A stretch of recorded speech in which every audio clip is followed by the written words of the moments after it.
মোত্তাকিম ভাই রাজিম। বিসমিল্লাহির রহমানির রহিম।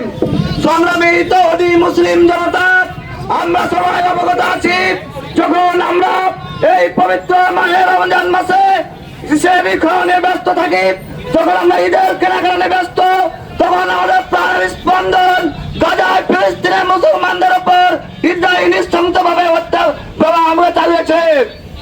আমরা এর তীব্র নিন্দা প্রতিবাদ জানাচ্ছি। সংগ্রামী ভাইরা, আমরা যদি মুসলমানরা এক না হই, একের পর এক এই ইহুদি খ্রিস্টানরা আমাদের প্রতি নির্যাতন চালিয়ে যাচ্ছে। অতএব এখান থেকে পরিত্রাণের একমাত্র উপায় হচ্ছে আমাদেরকে মুসলমানদের এক হতে হবে। সম্মানিত ভাইরা, আমি স্পষ্ট জানাতে চাই, বাংলাদেশ সহ সারা বিশ্বে আজকে অবৈধভাবে অশান্তির দাবদাহ চলছে। আমাদের মুসলমানদের প্রাণের একটাই দাবি, কোরআনের আইন ছাড়া, ইসলামের আইন ছাড়া পৃথিবীতে কখনো শান্তি প্রতিষ্ঠিত হয়নি।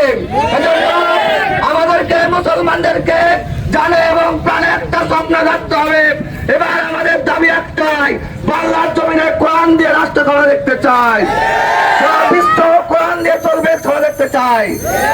এই ইসরায়েল হামলা শিশু ভাইদের শহীদের আত্মার মাগফিরাত কামনা করে আমার সংবিধান শেষ করছি। আসসালামু আলাইকুম ওয়া রাহমাতুল্লাহ।